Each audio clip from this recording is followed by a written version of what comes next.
Township Entrepreneurs Stories is a web series proudly brought to you by T.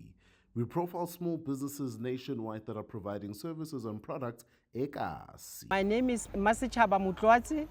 The name of my company is Chabi's Ginger. I've started my business 2019. We are working from home in Midrand, Johannesburg.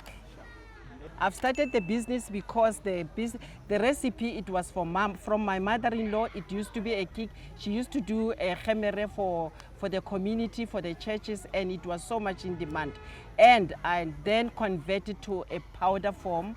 That's where I started my business. Because the Gemere, is an African product.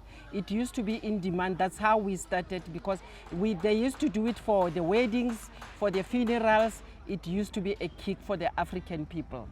You can get in touch with me. I've put it in Midworld, in Centurion, and it's also in Spa in Vona Valley, and we also got it online from December. The website is www.chabisginger. And we are also on social media, and Instagram and Facebook. My name is Masechaba. I'm an entrepreneur of the township.